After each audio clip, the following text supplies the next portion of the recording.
Welcome back, everyone, to These Aren't the Nerds You're Looking For. Kevin Horde here. Hey, Lorenzo Fine over here. What's up, Lorenzo? Not much. What do we got on the docket this week? This week, we've got a Cloak of Darkness. We're on podcast episode 17, which is season 1, episode 9. Again, the title is Cloak of Darkness. Original air date is... We got December 5th, 2008 yes. for this one. I can't believe we're on 17 episodes being recorded here already, by the way. It's kind of crazy. This is a full... We're in our 5th month. Anyway, yeah, that's fucking weird. But thank you for listening this long as we try and keep these episodes under 2 fucking hours. So 90 minutes, let's go. We have set ourselves a goal of 90 minutes, and we're going to see how that works. We haven't hit that in a while. Yeah. Anyway, so fortune cookie, as we're trying to speed run through this. Ignore your instincts at your peril. Yes. So, as we're trying to, speed along and stay on target and do our thing, I have a question of grammar for you. And grammatically, it does not feel right to my ears. It's clunky. Let's put it that way. I think, like, ignore your instincts at your own peril, maybe. Like, I don't know. There's just something that doesn't feel right about the way that it hits my ears.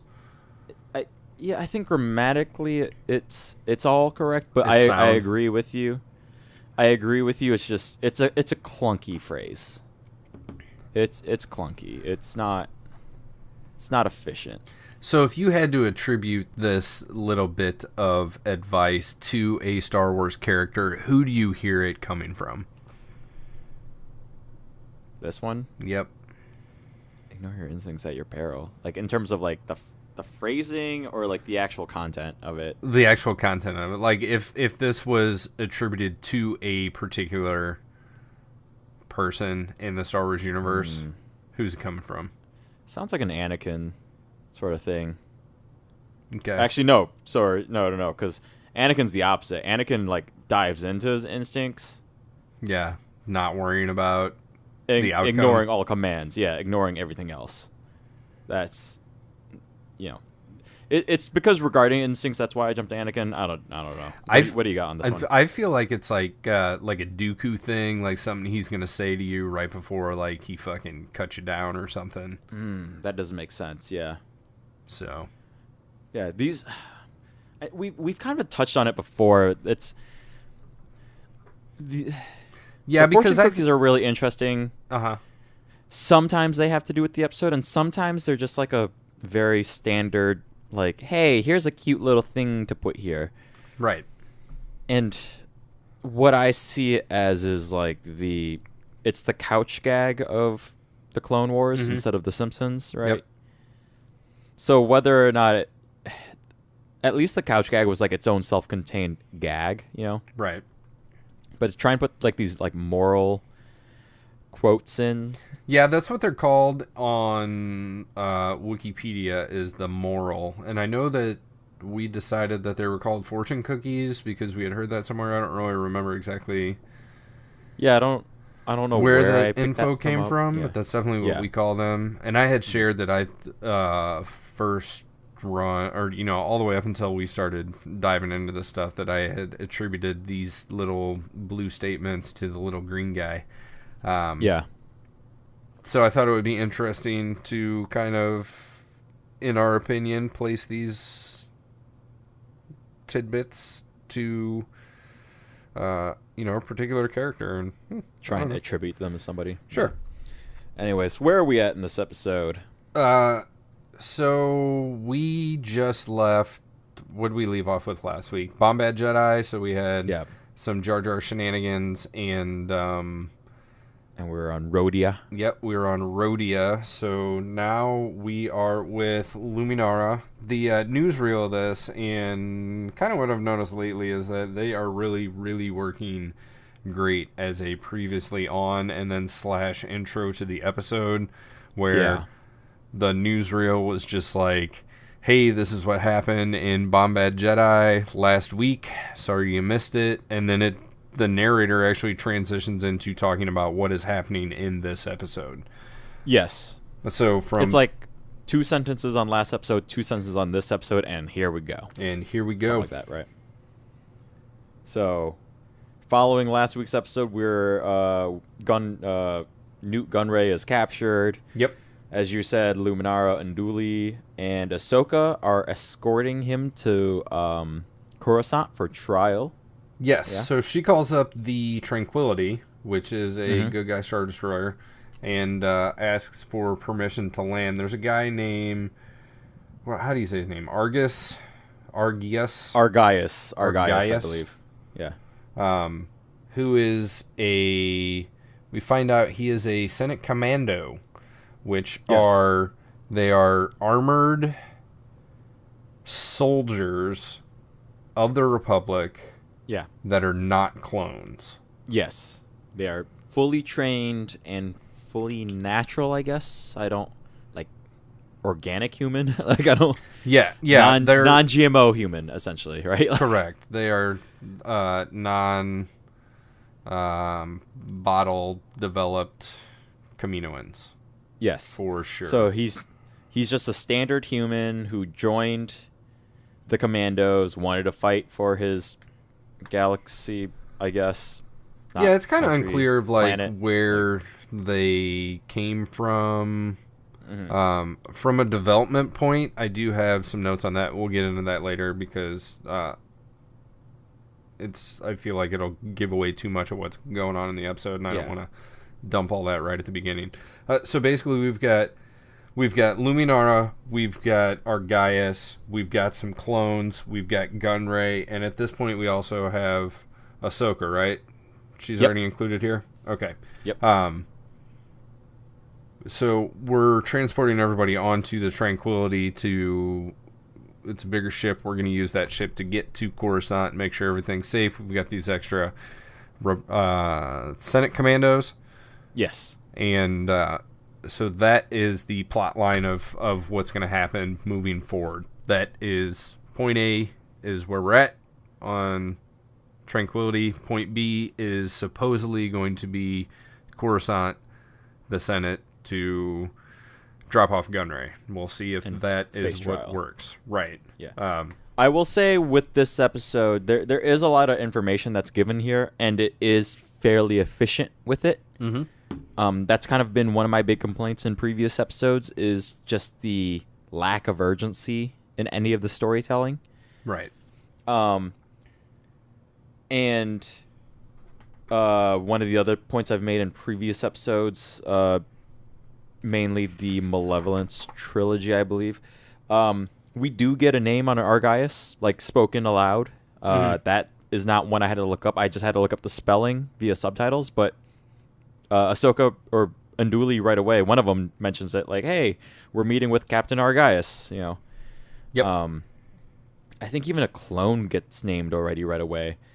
I believe Gree is also on board with them and gets named pretty quickly.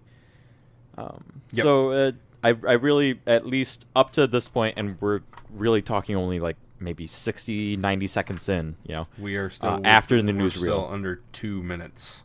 Yeah, the efficiency of getting all of this information out is really good. And even visually speaking, in terms of the Senate commandos aren't named yet, but we can tell that Captain Argius is not a typical clone. Yeah. So as far as design goes, like their armor is clone trooper armor. That's what was used. Yes. Because we're still early in this season, so you use the assets you got. So they took them, they painted them blue. The helmets are a little bit different for most of them. Argius is the only guy that basically walks around with his helmet off the entire time, and he's got like a blonde Wolverine haircut. Yeah. So, that's whatever. His facial structure is something that I would expect to see from like the heroic prince in an old animated fairy tale. Yeah, he's got a very, like strong features, I think. Yeah, very sharp chin. Yep. Defined jawline, all that stuff. Very blonde looking guy. The helmet is even more like Spartan / Trojan influenced than the basic clone helmets kind of already are. Yep, and it's got more of like a crest on the top, and the eye visor is a different shape. Yeah. So there's definitely that's the design they did to distinguish these even more from the clones, as opposed to just painting them blue. So yes, yeah, there are subtle differences there. It's effective. It works. Yes. Yeah, I really liked all of these design choices up to this point. So yeah. On. Yep, we are landing. We got some really good Foley work when the jetway extends like out to the ship, which I didn't notate what kind of ship this is. But we've talked about them earlier. It's the red ship that you see at the beginning of the Phantom Menace. So whatever those things are, I forget. Commander Gree is working Gunray over pretty rough. I mean, he's just slapping him around and doing whatever. I think the first thing that Gunray says is basically like, "I'm rich, want a bribe? Like, help me out here." Which they are not going for it. So no. But Gunray is really trying his hardest to talk his way out of this situation, for sure. Yep, and it is not working. Ahsoka and Luminara have a few little talky talks back and forth, which I was kind of curious, like, why is Ahsoka here at all? I understand that she is one of the main characters of the show, so they're putting her in this episode, but it's with, like, she's with Luminara Unduli? Luminara and Unduli, yeah. There we go. Luminara Unduli. So, I don't, like, it just feels, I don't know if I'll say forced, but it does not feel like a natural progression of where we were to where we are. Yeah, there's no description for it. There's no explanation of where, like, Anakin really is. It's just that she is there. That's really all we have. Mm-hmm. I'm assuming that she was not needed for Anakin's mission, wherever he may be, or that they just needed help and she just seemed like the best one out of whatever Jedi were not busy at the time, maybe. Yeah, so we don't get too much of an interaction here, but Luminara is doing what basically all Jedi Knights do to Ahsoka, which is lecture her about one thing or another. From there, we cut to a different master-servant, I guess you could call it, relationship, and that's Dooku and Sidious. And Sidious is basically bitching that Nute Gunray got captured and how it's really, really not good for their cause because he's going to squeal real quick.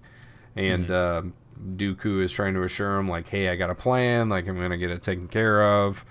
And, of course, Sidious doubts his plan because he's like, oh, yeah, Ventress again? Like, how many times are you going to let her fail you? And Dooku's like, no, I'm going to get it taken care of this time. So at real quick, I appreciate the show is acknowledging that Ventress has fucked shit up, and yet they keep bringing her back. So it's a good way to keep these characters around and lampshade the issue that in a episodic show where, like, the good guys have to defeat the bad guys, and for it to keep happening that they haven't just already gotten rid of Ventress, Right. And especially in a situation like this where we already know what happens after this series. Yeah. You know what main characters are going to live. And which ones aren't in that following you might not story. Know, you might not, there may be some people in this show that are not in Revenge of the Sith. That doesn't necessarily mean they die. It just means they're not around anymore. Yeah. But the people that are in Revenge of the Sith. Like, they're alive, they're gonna make it there. So there's only so much you can do there. So it's a pretty challenging situation. Sometimes it's done better than others. I'll leave it at that. Yeah. So nonetheless, just appreciate the acknowledgement of said issues. So absolutely. Dooku hangs up with Sidious, and of course, in Clone Wars fashion, immediately like the doors open and Ventress walks in. Yeah. So then she gets a lecture from Dooku. So this is like lecture number 3. We've had Luminara lecturing Ahsoka. Then we had Sidious lecturing Dooku. And now we've got Dooku lecturing Ventress.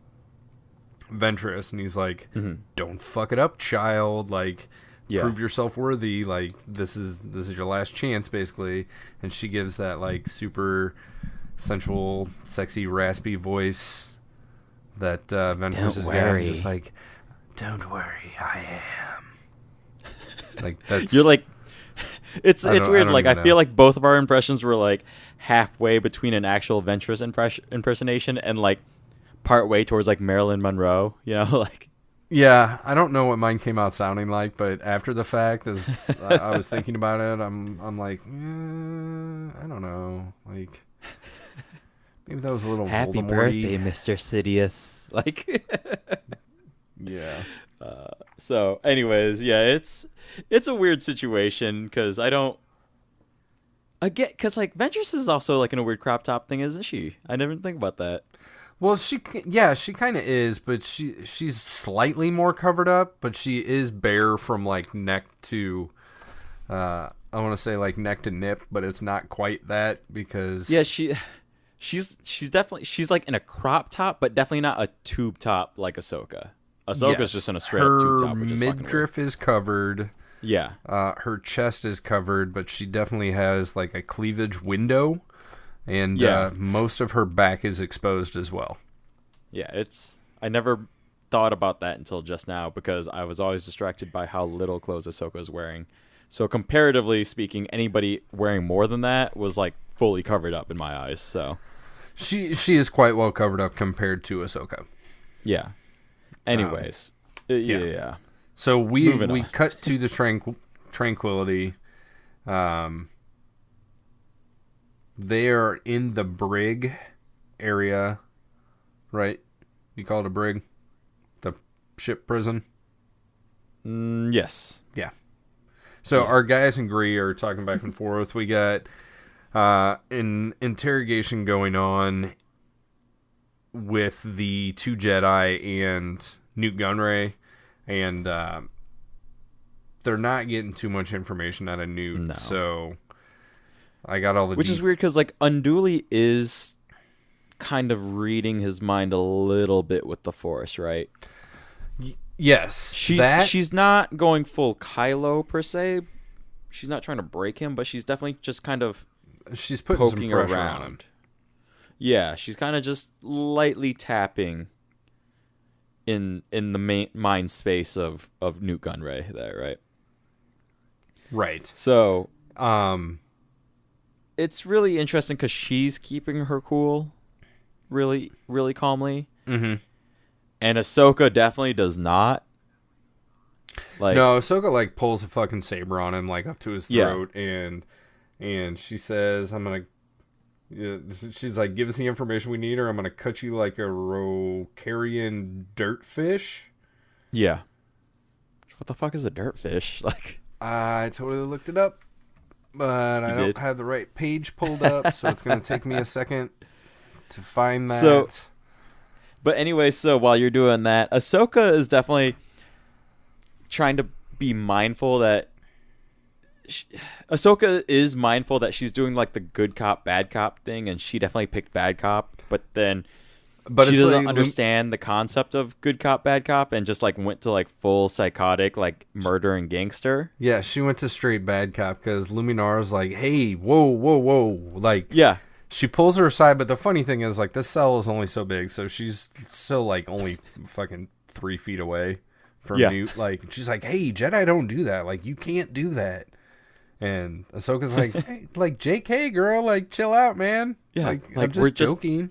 We're just trying to put the heat on. Like, no, you don't get it. Like, we play this game, and I play the hard ass, and then, like, you go in and get the information. Like, me and Master Anakin do it all the time.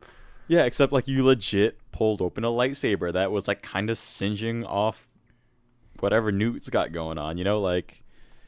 Right. And it's really... It is awkward as fuck, too. Like, to me, it definitely played off weird, even if I did know that Ahsoka was trying to put on play acting to be the bad cop. Yeah. It didn't sit right with me either. I definitely wasn't in Unduli's reaction zone of just like, this is weird. What are you doing? Yeah, the Anakin master student pairing, like, they are brash. They do kind of go against the normal way of accomplishing things often, Mm-hmm. Yeah. right? They've got their own way of doing things, but this isn't necessarily something that has been shown before, and it would have been more effective to have set up this behavior in something prior to make it feel natural. Yeah. So, especially, yeah. it's hard to tell if Ahsoka is, like, showing off, or she's supposed to be, like, fucking PMSing, or, you know, like, something. It's like, it's everything, including the fact, again, that she's a 14-year-old girl, too. Mm-hmm. I will say that she's not the only one in the scene that is acting outside of a way that we have seen them act before. And because on multiple occasions, Nute Gunray, like, when he sees a Jedi, he's like, "Oh, Jedi," and, like, throws his hands up and, like, quivers and cowers away, right? Yeah. And I think it's Sidious that says that, you know, this is exactly what he's going to do. Like, Jedi are going to show up and he's just going to fucking crumble and give them all the information that they want. That they're asking, yeah. Right. So, in this scene, he's not the only person that is acting a little bit out of the ordinary. Real quick, would you like to hear the description of a Rokarian dirtfish? Yes, go for it. The entire Wikipedia article of the Rokarian dirtfish says, a Rokarian dirtfish was a species of fish. They were known to be gutted. All right. That is it. I am amazed that's taking up space on the interwebs. Yes. Okay. Good on that one. Well. Yep. All right. I got nothing for that. Let's move on. So let's see. Ahsoka plays bad cop, and then what happens? Luminara lectures her again. At this point, the ship is under attack, right? Yep. Some droid vultures, vulture droids show up. Yeah. Yep.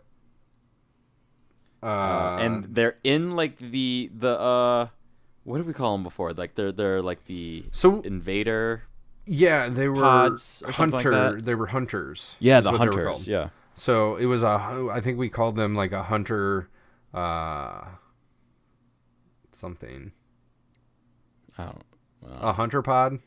A pod hunter. Yeah, they're pods. Yeah. They're pods. So it was like of some sort. This is the third time that we've seen these. Yes. Yeah. And I really like it. Because, like, the first time, it was like, okay, there's this fucking stupid thing that has, like, a really specialized ability to, like, go out and hunt down escape pods and crush them and crack them open like a fucking egg. Like, okay, that doesn't seem very practical. Like, that's a lot of technology put into a very, very specific thing that doesn't seem like it would be needed too often. But then we see the same thing again in Rookies, where the commando droids, like, use these things to sneak down onto the base, right? Mm-hmm. They hide in the meteor shower and, like, fire down into atmosphere, stick in the ground, and then go about their business. This time we see, like, the forelegs, like, closed in the middle. And so then they smash into, they're, like, fired from somewhere, I guess. I don't know. Maybe they have thrusters. I'm not really sure how this works. Because you never see where they come from. You just see where they're going to. Yeah, I'm assuming they come. They're stored wherever, like, the fighters and the vulture droids are coming from, because in the Rising Malevolence episode, it's definitely kind of traveling of its own command. Did we see them eject from the ship in one way or another? I don't recall off the top of my head, but I definitely know it was roaming around the asteroid field trying to like search for ships, right? Yes, they definitely have their own propulsion. Yes. But these things hit this fucking ship with some force. Oh, it's going. Because these things like fire into the side of a good guy's Star Destroyer, like it pierces the hull. Yeah. Like a very strongly thrown dart at the human body or something like Basically, that. Basically, yeah. It's like, did you ever have the original version of the Jarts? I did not. Ah, boy. But the ones with the actual metal tips. Yeah, you laughed at my analogy of like a dart piercing human skin. Yeah. Has this never happened to you? Oh, it's never happened to me because I always stay far, far away from all that shit. Because you're the one throwing the darts. I've had this happen to me Most where likely. it happens. You know, somebody throws a dart, you might be in the way. Anytime I see a dartboard, even as drunk as I have been in certain establishments, the moment I see a dartboard, I double check all the way to the end of the fucking wall to make sure there's nobody trying to line up a fucking dart.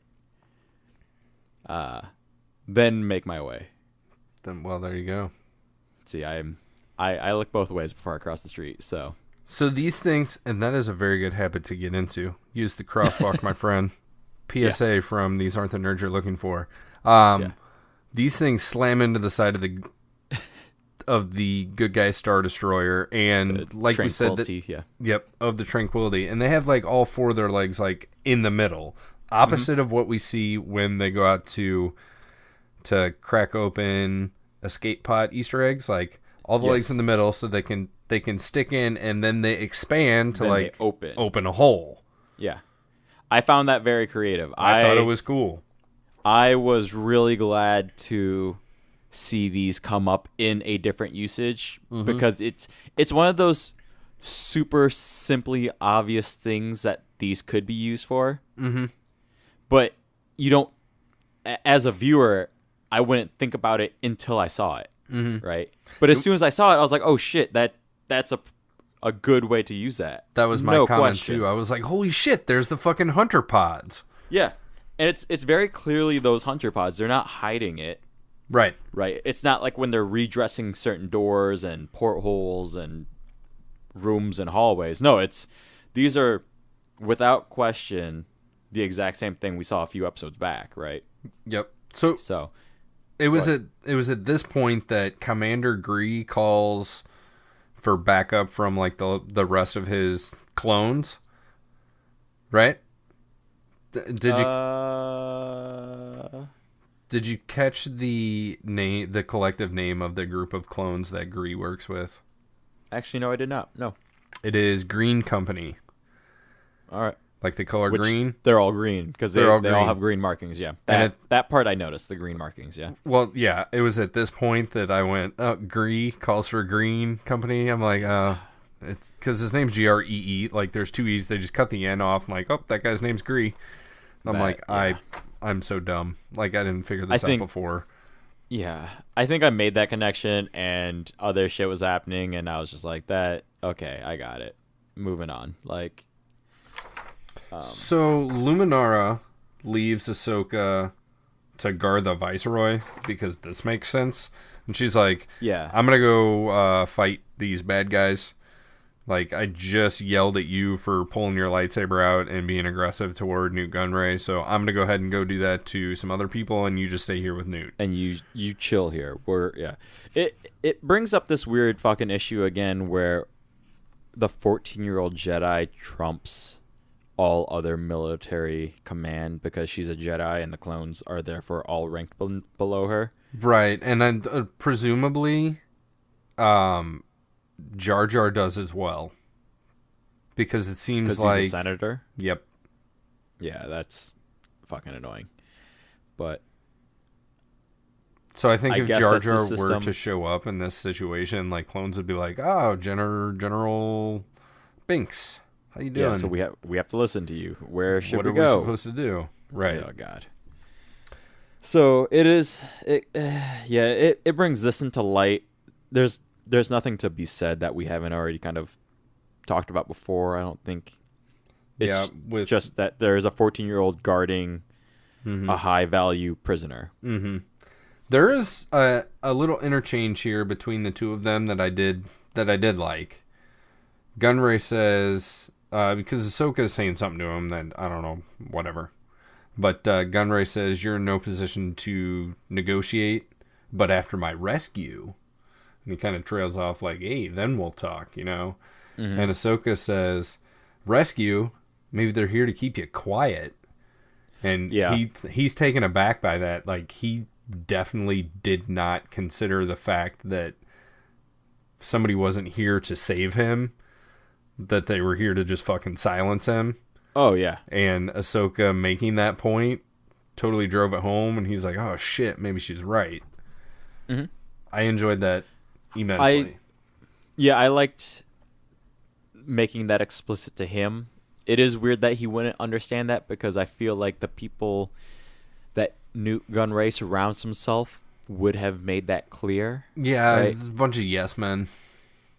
Yeah, it's like being a groupie and then not realizing that, like, somebody's gonna want to do drugs. Like, you know. Trying to wrap my brain around that one. It's right. It's just like one of these things that should be obvious to him. You know, but isn't. Yeah, I don't. It's like hanging around with a bunch of Pokemon playing nerds and then not realizing that they want to go play Pokemon Go instead of doing whatever the fuck you thought you were gonna do. Like, what if it's like being Kim Jong-un and then not realizing that not everyone saw you in 100% favorable light? I don't know. Like when finally somebody was like, "You know, there's people that don't like your haircut." And he's like, "What? What are you There's talking people about? that don't like my haircut?" Yeah, something. I don't know, something like that. It's I don't know. It's like the lack of surprise I had when finding out that Kim Jong-un wasn't actually next in line after Kim Jong-il. It was actually he has an older brother. Okay, this is news to me. Oh, this is news to you. Okay. So Kim Jong-un actually had an older brother. I say had because he recently died. Oh, so was it one of those things where Kim Jong-un like had him killed or yes, or imprisoned or something? Something happened. Something definitely happened. He didn't die of natural causes. But so rewinding back even further, the reason that the older brother didn't take over all of North Korea is because the older brother once left North Korea to visit Japan because he wanted to check out Disneyland. And that disqualified him. And now I know why Lorenzo knows about older brother. Yeah. Yep. Well, because it's a fucking hilarious stat that apparently visiting Disneyland disappoints your father, Kim Jong-il. Like, so why wasn't this information in that really good documentary called The Interview? I don't know, because that would be hilarious information to put in there. But we did get the good information that Kim Jong-un loves him some Katy Perry. So loves him some Katy Perry, and because he loves Eminem is gay. Firework. Yep. And so in this scenario, we still need to figure out who T-Swift is. We do need a T-Swift in every episode, don't we? This one, I feel like T-Swift pulling the lightsaber on Nute makes her the T-Swift. Okay. That is without a doubt in my mind for this one. You definitely just said T-Swift pulling the lightsaber on Nute makes her T-Swift. Ahsoka, yeah. But I think we know what you meant. Yeah. when you're the aggressor that way, and then she immediately like kind of turns around. It's like, no, it's fine. I was just kidding. We're best friends. I love Katy Perry. Left Shark is great. Like, Shark. That's my Taylor Swift impression. Oh my. Left Shark, baby. Anyways. Speaking of great impressions that we did, this is the time when Ventress enters the ship that I can't remember the name of. Tranquility. Yes.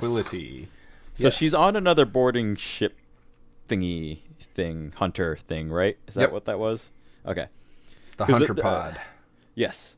Because there is a lot of shit happening in this episode, actually. So my notes I remember scribbling a lot of notes, realizing the episode was moving past me, rewinding. Yep. Scribbling more notes. It's tough. Yeah. Yeah, so she being Ventress just like lets all these droids come out and kind of do their business, and most of them are chopped to pieces and whatnot, and there's more than a scuffle but less than a full-fledged battle going on, and that kind of dies down, and that's when she jumps out and she's like, all right, I'm gonna go do my thing.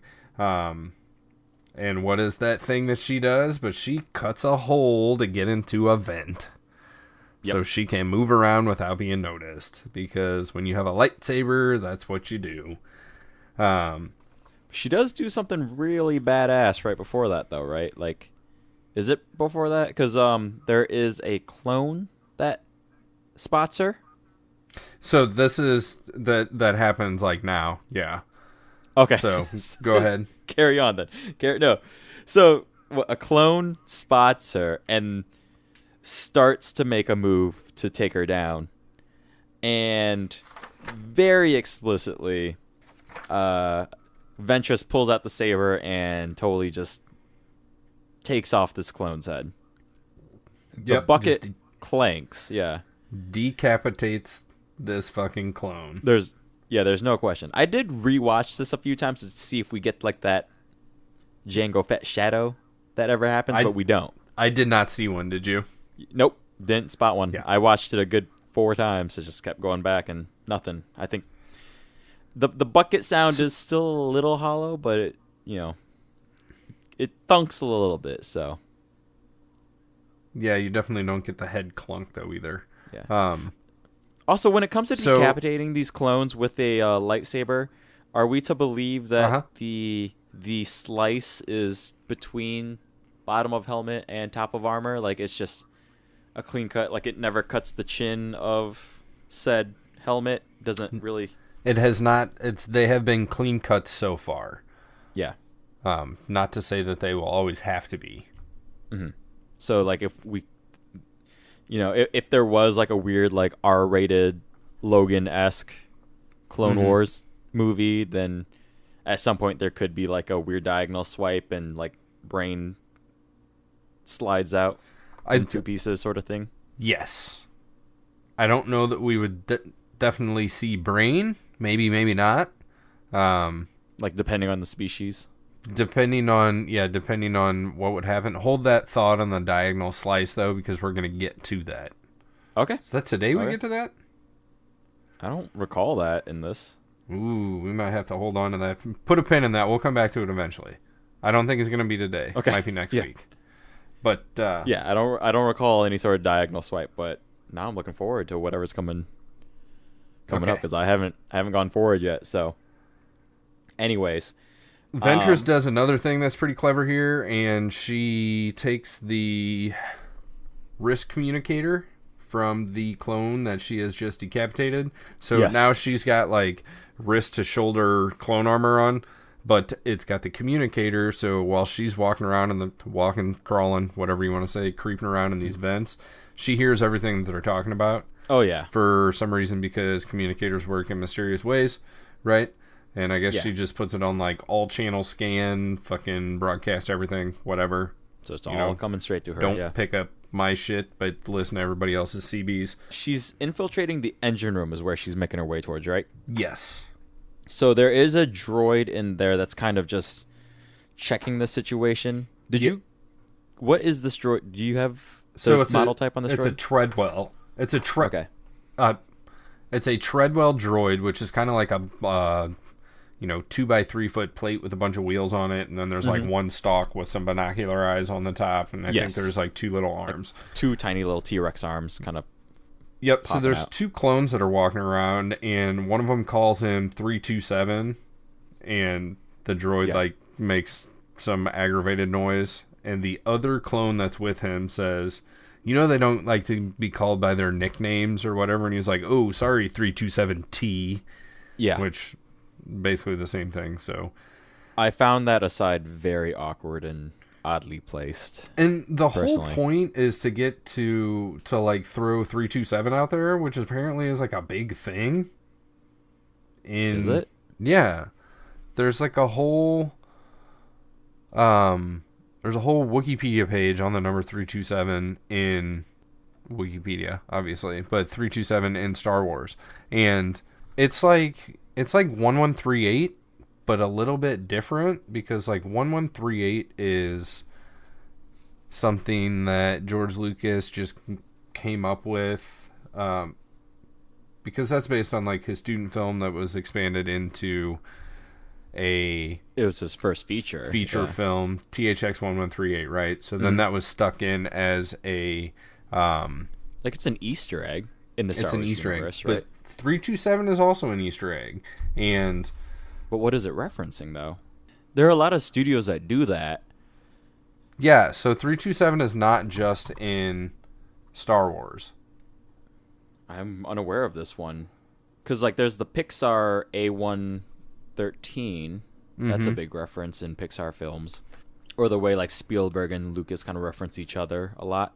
R2D2, C3PO show up in Indiana Jones. E.T. creatures show up in the Senate Room of Phantom Menace.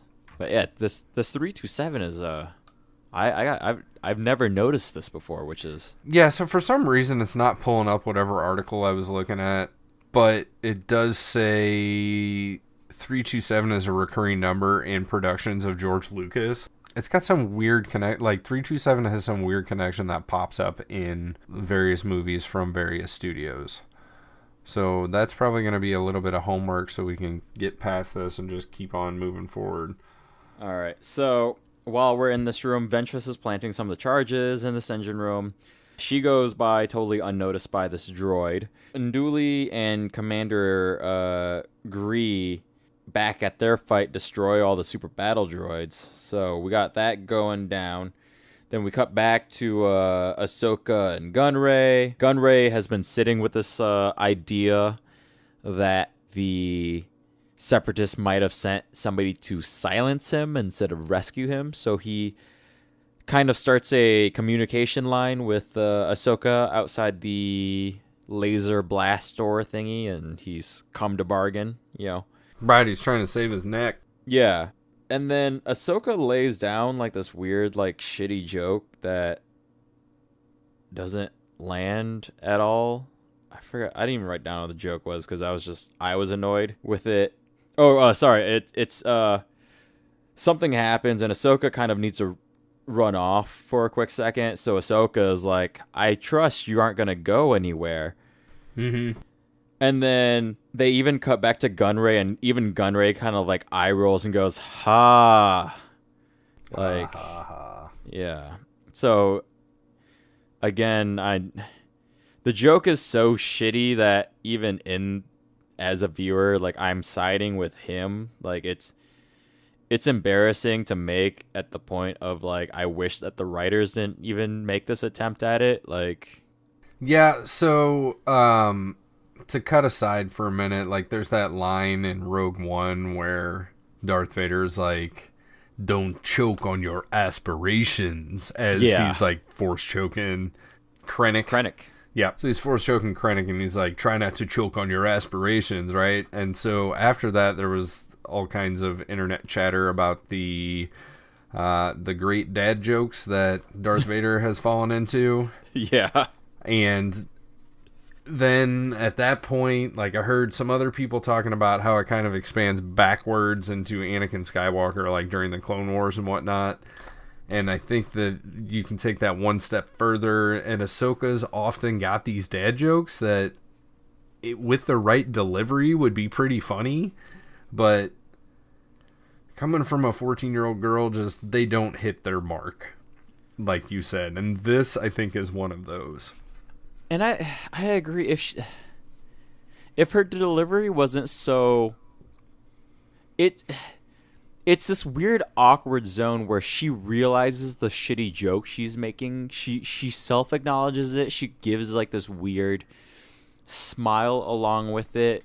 It's a very clear, like, shit-eating grin, like, hardy har har grin coming from her end.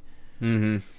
But it's her delivery of, make sure you don't go anywhere. If she had just, like... There's this, like, weird hesitation where if she had just been like, just be here when I'm back, you know, like something. Like, do me a favor, hang tight. Yeah, exactly. Yeah, like that's what you say to Obi-Wan when he's like hanging from shackles, right? Exactly. Yeah.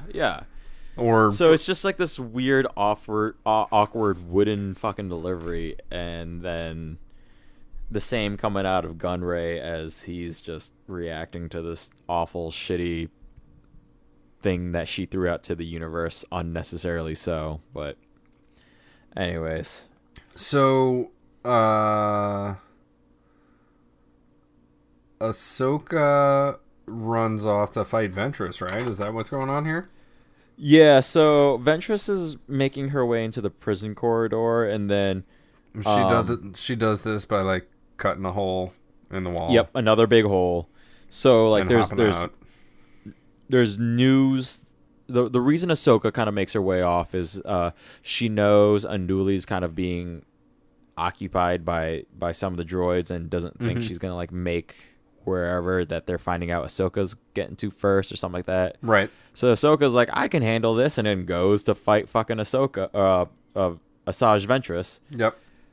Says Ahsoka, and so she gets fucking in there. Did you catch the two names that they call each other? Did you make note of those? I did. I saw that they were calling each other fucking cat names, and then I didn't make the note of it though what they were. So Ahsoka calls Ventress a hairless harpy, and I was like, yeah. Ahsoka, like, score one for you. And then Ventress calls Ahsoka Skywalker's filthy, obnoxious little pet, and I was like, yeah, like, you don't get a point for that. I agree. Like, I definitely remember. Like, that's a letdown, Ventress. You could have been like, better than that. In the realm of comebacks, it's not good. Yeah, that is a like.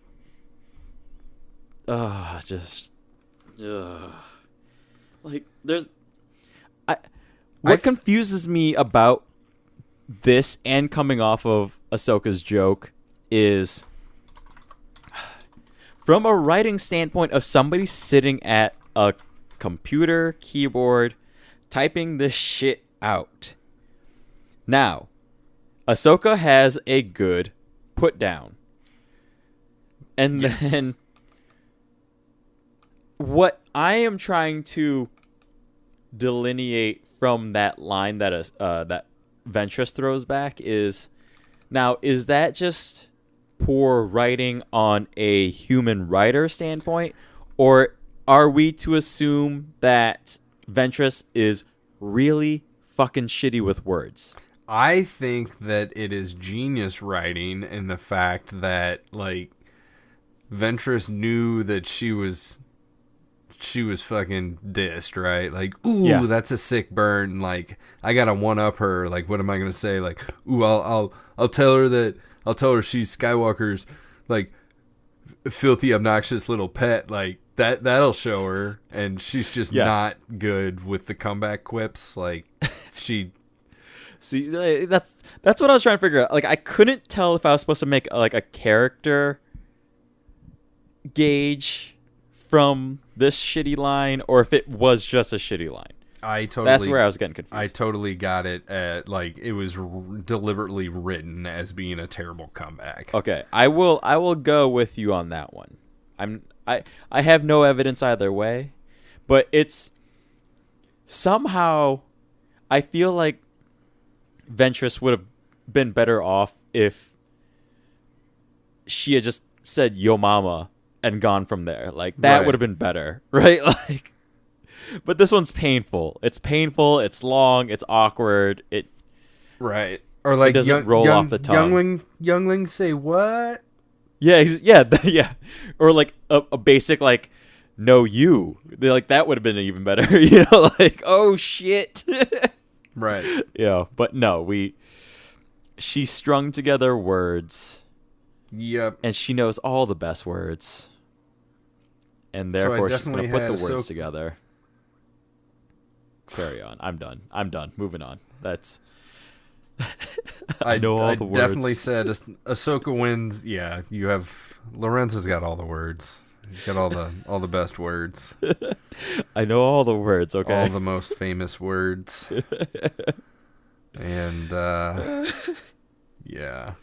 We got Ahsoka's got some words. She had some good ones and then she has some bad ones.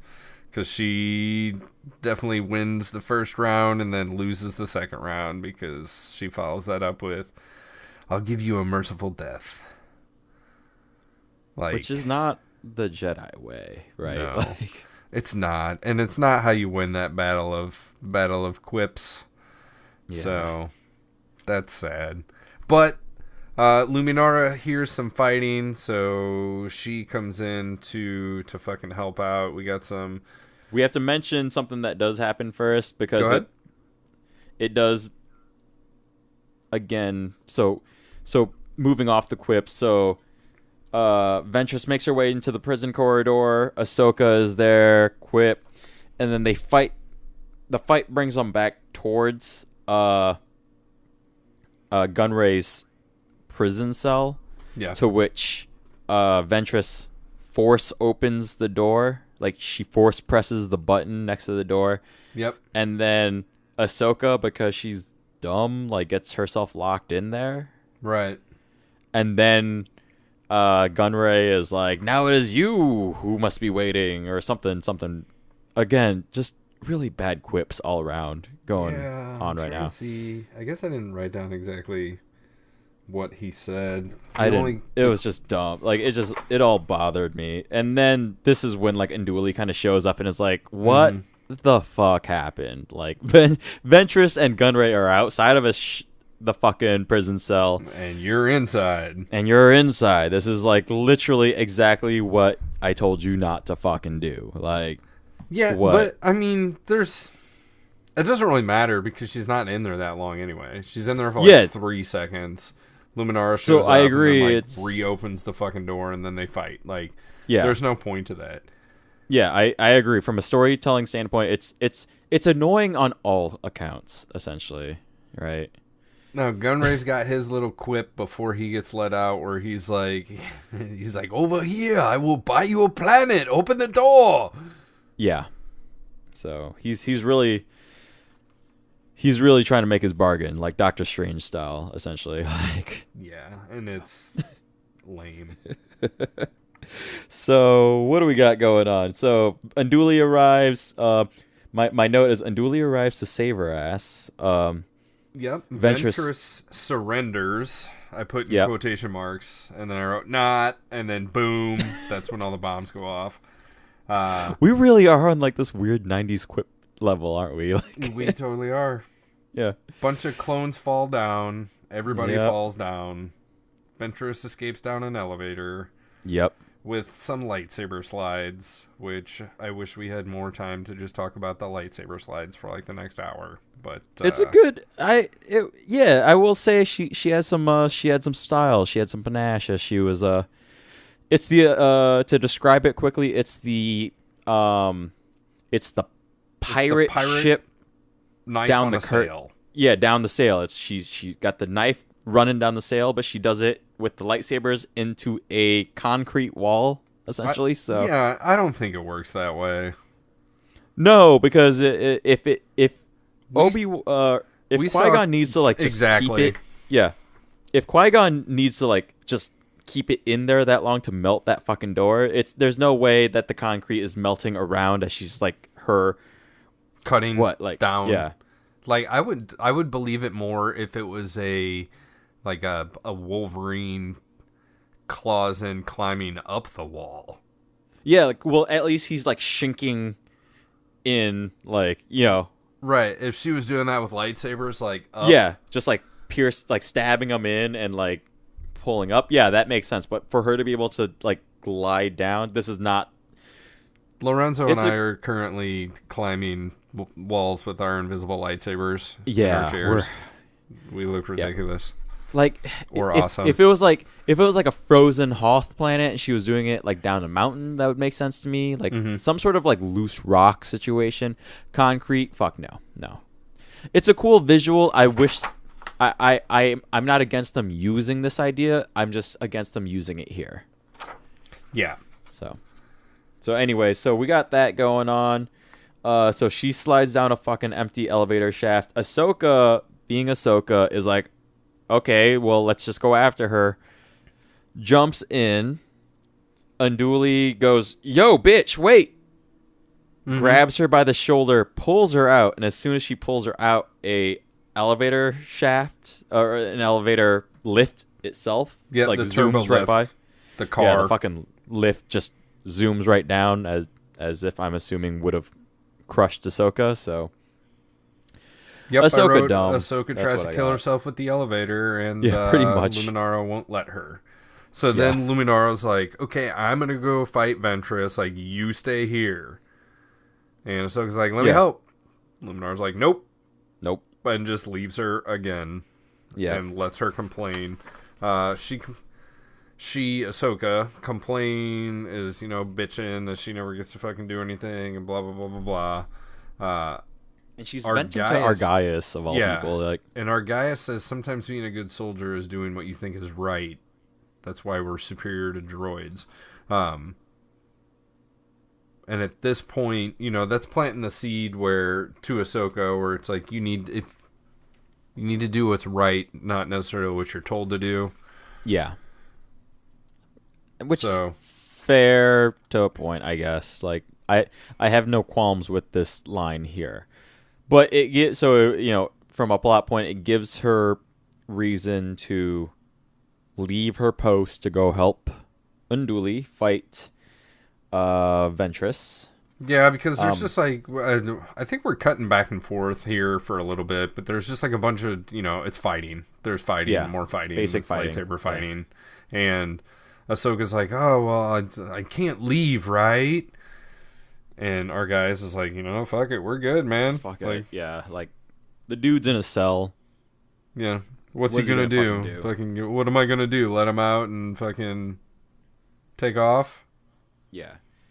And even Nute Gunray like gives her some advice. Yeah.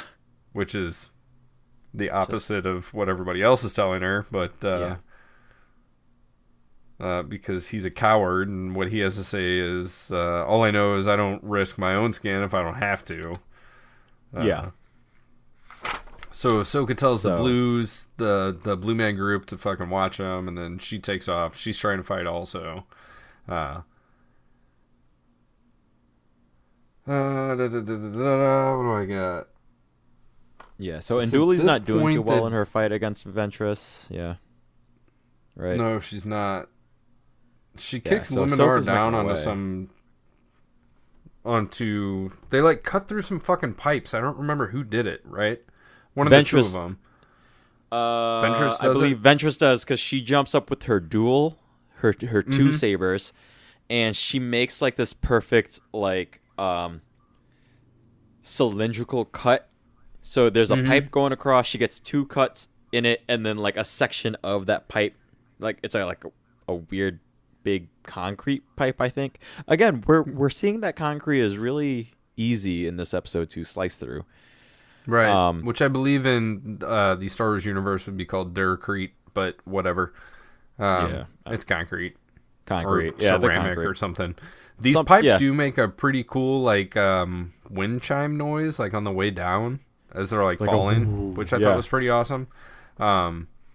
So yeah, she basically it's like slicing slices out of bread is what she does with this pipe, and then so the pieces come down, and Unduli is in the wrong place at the wrong time, and is right under one of the fucking pipes pieces. Yeah, which is giant. It's a giant piece. Yeah, she survives, but she's definitely just like trapped under it.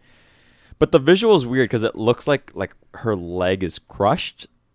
Yeah, but shortly as it should afterwards.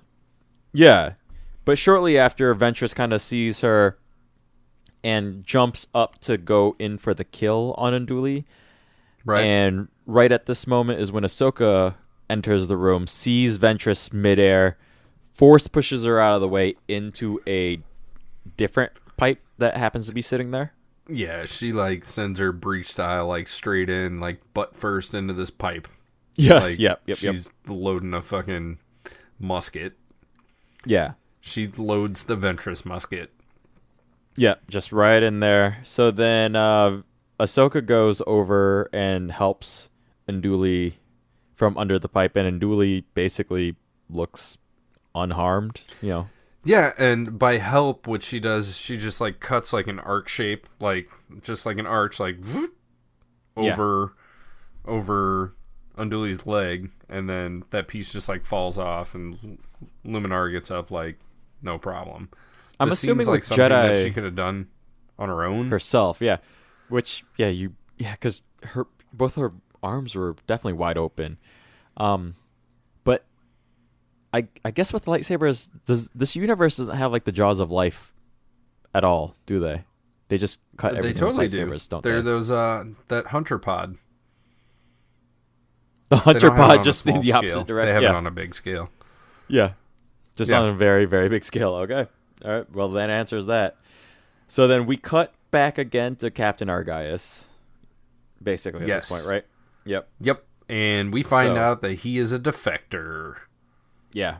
Really fast, too. Yeah. Real fast. He just flips, which tells me that he was always on the other side the whole time. Oh yeah, there was no hesitation in the pull. Yeah, he had a deal set up with somebody. So he grabs Gunray for his own agenda, which we don't find out what the agenda is yet, but we definitely see him, open up the cell and fucking take him hostage. Yes. And he does. Oh no, we totally do. He reveals it pretty quickly. Yeah. Yeah, he says Dooku paid me a lot of money for you, so do me a favor and stay alive. Stay alive. Yeah.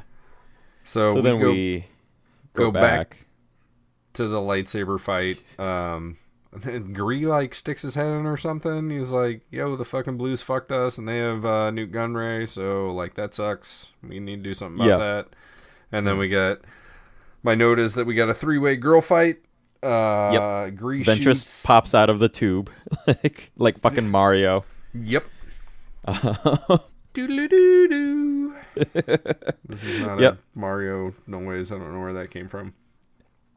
So more fighting ensues there. Nothing really of note, really, just more fighting, right? Mm-hmm. Yeah. Then we cut back to Gree. Yep, we got a standoff between Gree and Blue-Verine. Yep. Blue-Verine, yeah. And that hair is wild, man. Like, I don't understand what was happening with that hair. I think they went in to make him look like Wolverine. I don't even know. It's a mix between like Wolverine and I don't know how well versed you are, but the Vincent Van Gogh painting of like the fucking weird kid that has that Wolverine hair too. I know a bunch of Vincent Van Gogh, but I'm not familiar with that one. I will send that to you afterwards offline, because obviously to our listeners, this will, if you kind of either know it or you don't, and it's going to be harder to describe via this audio format, like a great masterpiece of art. But so there's this guy, Vincent Van Gogh, right? Anyways, yeah, I have nothing on this hair, but 3-way, let's see. So we're with Blue-Verine and Gree right now. And Argyus is holding Gunray as like a human shield, right? Right. But then he basically says to Gree, like, dude, you ain't got the balls or the shot, like, just let me go, because you know you're not going to do anything. Yeah. You're not going to try to risk killing him to shoot me. And Gree calls his fucking bluff and shoots the fucking blaster out of his hand. Yeah, which is a pretty darn good shot. It is a pretty good shot. Yeah, so then Gree does get a punch in on Argaius, takes him down, but then, oddly enough, doesn't realize that like Gunray is still a dude that's like floating around in the very nearby vicinity. Right. So then, while Gree is like kind of gloating over Argaius's unconscious body, I guess, like Gunray then comes up from behind Gree and just he butts him with a gun or something like that, right? Yeah, I wrote down one punch knockout.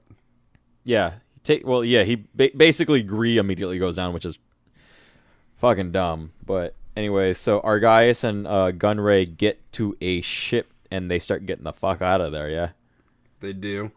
At this point, I also wrote down more lightsabers. Ventress escapes through a vent. Yep. And it's pretty awesome the way that she does it. So like, they still have this this 3-way fight going on, and she kind of takes off running, then like Force jumps up into this vent. But as she does that, she like throws a fucking bomb like out behind her to hit the wall, like across the hallway or whatever it is. And Ahsoka jumps up to try to go after her. This bomb goes off, which like propels Ahsoka down, but it propels Ventress like forward, like shooting her down this vent. Yeah, it just gives her propulsion like through the vent, essentially. Right, which is totally not the way explosions work, but it looks really, really cool. Yeah, it definitely looks like something that could happen in like one of the earlier Tom Cruise Mission Impossible movies, you know? Mm-hmm. Like, it's something that's probably going to happen in an upcoming Fast and Furious movie at some point, but involving a car. Like, right. So, I agree that it's a cool moment, you know, that I'll let that one slide just because. Visually, it looks cool. Like, yeah, visually it works fine. well enough. You know that Ventress has to get out of there, so yeah, it doesn't break my mind the way like a spaceship braking and skidding in space does. Like, right, you know, like this one I will allow if only because she doesn't fucking skid to a halt. So right, so Argaius and Nute Gunray steal a ship. They steal the ship that Nute Gunray was brought there on, right? Yes. Yep. Like the whole fucking, it's like, it's not a Republic cruiser. I'm going to find out what this is. So if you want to continue kind of giving a little breakdown. They're on there, and then while they're making their great escape through that ship, Ventress is also making her way there. So the three of them, that being Argaius, Nute Gunray, and Ventress, are all on this getaway cruiser that we'll call it for now. I think that's pretty accurate, but I will give you an update here shortly. So Argaius is kind of like boasting to Ventress, like, hey, I'm the one who got him out, and like Dooku's gonna see how well I did getting Nute Gunray out, and I was the one that totally got him out and like tricked all the Jedi and stuff. Like, I'm super important. Yeah, so I'm gonna get all the money. And then naturally at that moment, like the fucking lightsaber comes straight through his chest. Which for being the television program that this is, I didn't take the note. I think this episode is 24 minutes long. And if anything, so it's not a director's cut. I will tell you that much. Okay. Because I forget. I don't think it was. This one was definitely a wee bit longer. Actually, but the shot is quite explicit of the saber popping through the chest. It's like from a front view. There's nothing hiding it. I will say the moment is only ruined again by the weird dead acting that is happening on Argaius' face as he's being impaled with a lightsaber. He definitely looks like an animatronic where all the hydraulic fluid kind of drained from his face. So right. Mouth kind of gapes open, the eyes kind of just glaze aside, This episode is 22 minutes 32 seconds long, so it is. Maybe it's not this one. It is the standard. Shit. Maybe it was the last one. I just totally missed it.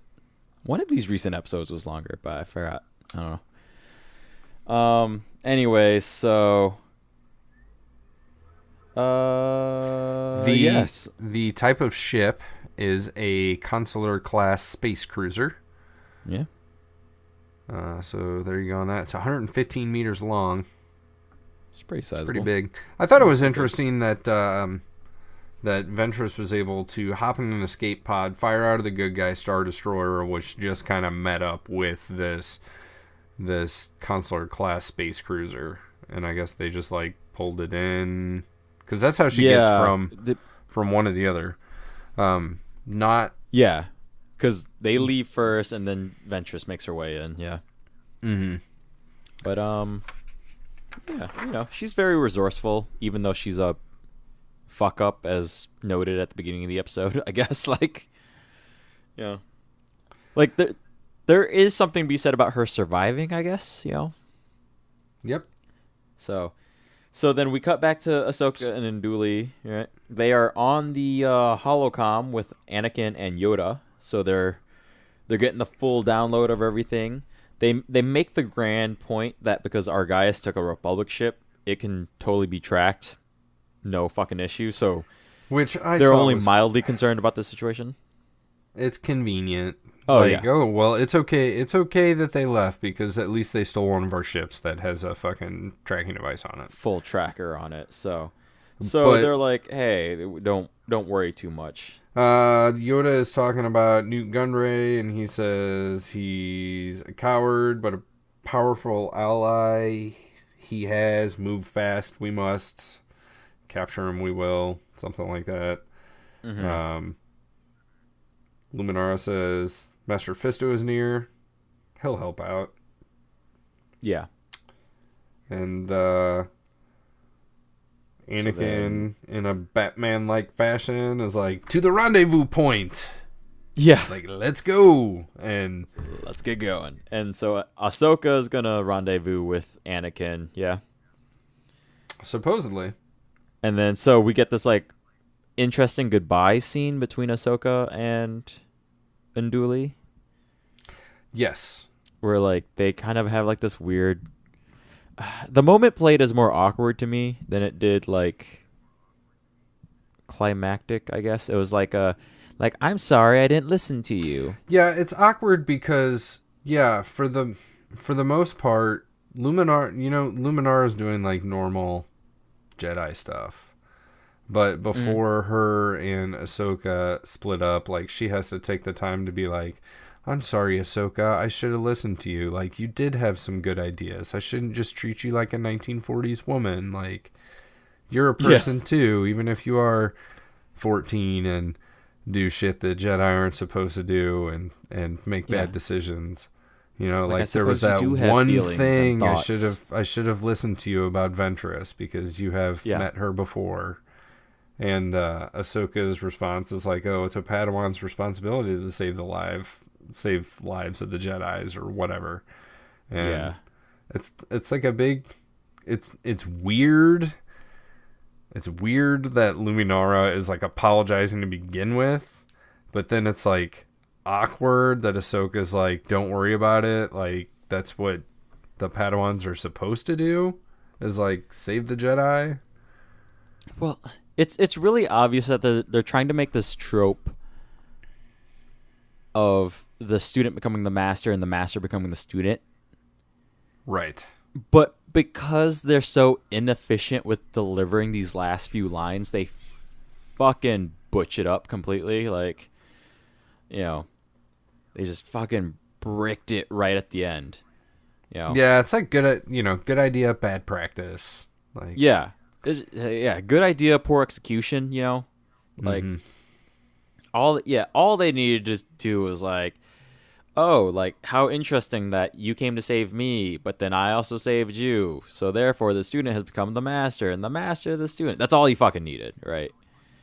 Or even Superman. Right. Superman does it, the son becomes the father, and in turn the father becomes the son. Mm-hmm. That's it. That's all you fucking need, right? Yeah, it's like for half of it they tried to get a little bit too deep, and the other half they tried to make light of it a little bit, and they don't fit together. Yeah, they try to go deep and then like explicitly explain the surface level intent. Like, okay, great, guys. Right. Thanks for that so then full we get explanation. Do you get anything else for this episode? I'll close it out there. The last thing that I have is like the last line of dialogue that we get in this episode, and Gree says, "Yes, General, a head full." Like, it's the second time that we've heard this phrasing. That's right. Yeah. And I don't fucking get it. Like, what the fuck does that mean? A head full. A head full? A head at full speed? Do they just not want to say, like, full speed ahead? Is that... I guess, yeah. Is that a Star Trek thing or something then that they don't want to, like, rip off of? So they go with a head full because that makes sense? Make a fucking note of that. I'm going to look at that at some point. I need... Because, yeah, like, the only... I mean, like, how many fucking, like, ship movies are there? So, like Titanic, they definitely just say, hey, full steam ahead, you know? Right. Hard to starboard would be, like, the other directions being thrown out, right? Like... And I feel like a Star Trek reference would be, like, engage or engage, something. Or you're calling out to computer, right? Like, computer, bring up this statistic or whatever, right? Right. That's all we got there. Instead of, like, R2, give me this information. Yeah, I'm trying to think of any time I hear any sort of, like, driving directions regarding that ship, right? Like, a head full. I don't know. I'm sure somebody's, like, yelling at us through the speakers that there's probably, like, some big reference we're missing. So Google says that submarines in World War II use commands like all ahead full. The Royal Navy uses full ahead and flank speed. But... Yeah. So, but no, not just a head full. No, a head full. There is a book called A Head Full by the Kutherian Gambit, book number 19. I don't know. Whatever the fuck that is. I don't know what you're finding there. Yeah, you're getting deep into Google. Full speed ahead is a thing, but just like a head full, I don't know. Yeah, that's not a thing. That's not a thing. So I'm going to be with you on this one that I have no idea where this comes from or why they need to reference it. It feels like a bad translation. I don't disagree. But from what and why? Right. For all the hands, like we've talked about this, for all the hands that this script has to pass through for them to settle on, yeah, a head full. That's the one. Do you know which other episode that was in? Because it would be interesting to see if they were both penned by the same person. I want to say it was one of the super early ones, like Cat and Mouse or Hidden Enemy. I feel like it was one of the Malevolents. I don't know. You're gonna have to do a quote search for that at some point. For sure. But I'll have to look back through my notes. Yeah, so I do recall this coming up, no, without question, but I had to write a note about it because I brought it up before, and like it's such weird phrasing that I had to point it out. Yeah, do a scan of your notes and we'll see what we got. But that's all I got for this one. Yeah, that's all I got too. We're still under 90 for now, so. I think we did it. So what's your verdict on this one? This one's hard, man. I was not able to come to a conclusion before we sat down to talk about this, and I thought maybe in an hour and a half worth of Cloak of Darkness discussion that I would be able to lock down solidly thumbs up, thumbs down. But this is somewhere in the middle for me, and part of me wants to give it a thumbs down. part of me wants to give it a thumbs up. So I guess kind of to sum everything up, Ahsoka really annoys me in this episode. Yeah. Nute Gunray is effective in in his MacGuffin puzzle piece, whatever he is. He's the MacGuffin. Like, that's what they need. He is the missing piece that is being taken to somewhere, right? Yeah, he's just there for any of this rest of the plot to pull through whatsoever. So, yeah. Right. These Senate commandos, mm-hmm. I am interested to see if we see them again, because I don't remember them. If not, like, the Clone Wars overall is really bad about, like, introducing a character that gets to the point where you know that they can be a compelling character, but they're not yet, and then they kill them off by the end of the episode or the end of the next episode or whatever. And I understand that you don't want a big bank of baddies all the time. Like, you need to do something with these people, but only being 22 minutes long, like, these things are so short that you don't necessarily have the time for all of the development, but I don't feel like you necessarily need to get rid of him either. Like, I really liked Zero the Hutt. Yeah. I know that you weren't the biggest fan, but I liked Zero the Hutt a lot, and he was in the last eighth of a fucking movie, so he was essentially in, like, half of one episode. But at the end, it's like they threw his ass in fucking jail. Yeah. They can still come back to this dude later, but Argaius, he's gone. Out. The other Senate commandos, we don't see with their helmets off. We don't hear them say anything. Yeah. We're not introduced to them in any way. I would imagine that they are gone as well. And they don't... Yeah, throughout the episode, they don't really do anything that differentiates them from clones in my eyes. Especially because we get a fight between Gree and Argaius. Mm-hmm. And Gree is able to shoot the blaster out of Argaius' hands and get a punch in. Right. It's a fair fight. Like, there's nothing... Yeah. Do you think that Gree tried to shoot that gun? This is going back a little bit, but do you think Gree tried to shoot the gun, or was he, like, aiming at something else? Because we know that clone troopers can't shoot shit. I think he was aiming for the gun.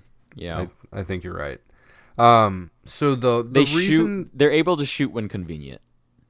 Yes, they have. Right? They have convenient aiming skills. Yeah.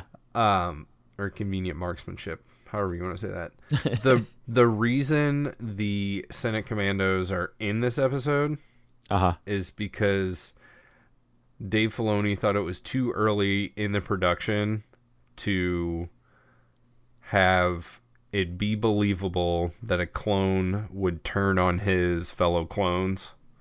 That was the original idea. So even though we've seen that story already in The Hidden Enemy, which was the second episode that we covered... Yeah. That was from fucking season 3, right? Yeah. So this was like that idea in an earlier fashion, and Dave Filoni didn't think that it would be believable to put a clone in that capacity, so then he came up with the idea for these Senate Commandos. So, I don't know. Yeah. I'm beating around the bush here because... I don't know. Yeah. I think the only thing that I really, really, really liked in this episode was when Ventress was, like, hopping around the fucking Treadwell droid, like, throwing all these bombs and, like, sticking those where they needed to be. Yeah. I liked that. I think overall it's just kind of mediocre. I can't say that this one's going to be memorable down the line, so I think I have to give it a thumbs down. Yeah. And I'm right there with you on this one, honestly. This one wasn't offensively bad per se, but it was annoying enough for me to not care. Right. And I agree. It's this has been an interesting show to do, this podcast, because we are really binging through a lot of episodes. Especially recently. So, yeah, we are getting to the point where, like, now this is the 17th episode that we have watched. There are a few moments that stand out, but hell, we are already kind of at this moment where we're bringing up stuff and we cannot pinpoint exactly what episode we've seen them in, you know? Mm-hmm. This one, for sure, I don't know. Like, there probably will be things that are going to stand out, such as Ahsoka's inability to make a fucking joke, you know? But that stuff is, like, painful from a viewer standpoint. It's so painful from a viewer standpoint. She did nail that one joke. The one put down. We got one good put down out of her. Yeah, one good put down, and then, but Jesus Christ, just like some second grade level jokes coming out of her. Yeah, this episode in particular is weird because I am interested to go back and review Cloak of Darkness, but I still can't give it a thumbs up. And side note, I do not like the episode title. I think it's misleading. Yeah, I don't know what it's about. Like, this episode again, it's not bad. It's just I just don't care. What's weird is though, like, I write my notes on loose leaf paper, so you know this, but making it explicit to our listeners. Mm-hmm. I have been able for every single episode to keep it on one page of each sheet of standard college rule loose leaf paper per episode. This is the first time my notes did spill over into a back page, which is incredible. To pull back the curtain a little bit, I finished my second notebook. Yeah. With the notes of this episode. So Lorenzo's on like 9 pages and I'm on 2 full fucking notebooks. Yeah, Kevin and I have very different note-taking style. So the reason this one has so many fucking notes is that there were so many little things happening that needed mention in order to make contextual sense, and also for me to be able to like recall it for this for recording this podcast episode. For sure. And yet, yeah, like I really thought as I was taking these notes, I'm like, oh shit, there's a lot happening in this one where, you know, I would pause it every now and then to kind of finish a note, and I was like halfway down the first page already, and I was like 5 minutes into a 22-minute episode, you know? Mm-hmm. So I was like, oh shit, there's like things happening in this one, so maybe... Yeah, when you told me that you had like so many notes and that you felt like this one was probably potentially going to be like a longer episode, I was like, holy shit, like maybe Lorenzo's like going into this one like knowing that he's going to give this thing a solid thumbs up. Yeah. So then my great disappointment is like there's so much that happened here that I felt was interesting as I was taking these notes, and yet now that I'm sitting here looking back, it definitely just felt like weird empty filler, you know? Yeah, I mean, to me it didn't feel like filler, but to me it didn't. As you said earlier when you said I don't care, like this episode does not grab me and pull me in. It's just there. It's it's not bad, but it's not great. Like, it's fine. If you wanted to skip this episode unless something happens later that is a callback to anything here that is pertinent, I think that would be completely fine. Yeah. Even and now, I've only said that about 2 different episodes. Yeah. Out of 17. Even now, sitting here, like it's hard. Like forming my mental image of Luminara Unduli in my head is slightly difficult to recall. Like, I just kind of like realized right now mentally, as we're referencing her, I was kind of picturing a different Jedi, and I don't know who that is until like just now. I was like, oh wait, Unduli is the green one. Okay. I'm not making this up. I'm just like literally sitting here just realizing this entire time I had a different mental image of a different fucking Jedi in my head. What was the mental image of the Jedi? Can you describe her? It was another one of shit, now it's blank from my head. The same race as Ahsoka, Togruta? Another Togruta from Attack of the Clones, and I don't Shakti. know. Yes, Shaak Ti. I was thinking of Shaak Ti the entire time. I was fucking imagining Shaak Ti in my head, and I don't know why. We just saw her not too long ago, man. Yeah, but that's bad that we've just been talking for 90 fucking minutes, and every time we've mentioned Unduli. I thought you were saying that you were like, last episode, like, we heard the name Luminara. Like, Luminara's like, near. I'm saying that I saw this episode yesterday. And then today, as we're talking about it, you were thinking about Shaak Ti instead of actual Unduli in my mind's eye as we're talking about this fucking episode. That's how bad that's how unmemorable this episode is at grabbing my attention. I think unmemorable is a good description of the events of this episode. Despite how many fucking notes I took, the fact that like we have a mild pause of us trying to figure out what the number 327 fucking means, you know? Yeah, I wish I would have fucking bookmarked that or wrote that shit down or something. I got nothing. But I think that just plays into just how inconsequential this entire episode is. So that's all I got for this one. Just unmemorable, inconsequential. I'm right there with you. I have no more meaningful anything to contribute to this episode. Yeah. And so that being said, let's wrap it up. Get this under 90. Yeah, we're right at it. So if you want to make us memorable, why don't you go over to iTunes and leave us an iTunes review? That'd be great. Yep. Subscribe, rate us. If you have anything of note to send to us or let us know.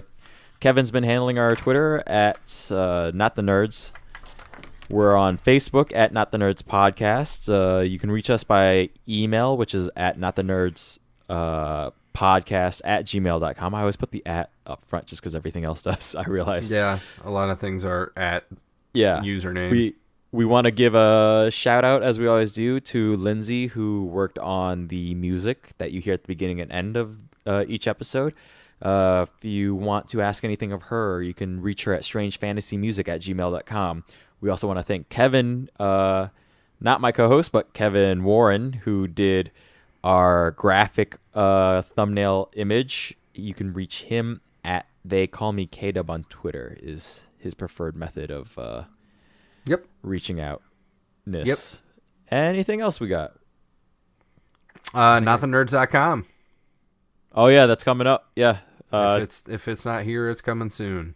Yeah, we're really banking these episodes up, so this episode's coming out a lot later from when we're recording, so we won't know the state of readiness of any of this that stuff, but yeah, that's all right. Yeah, that's fine. But anyways, we'll talk to you next week. Yeah. Yep. Lorenzo, okay. You have a nice night. You too. All right, we'll get out of here and I'll let you go to sleep. Good night, sir. See you, nerds.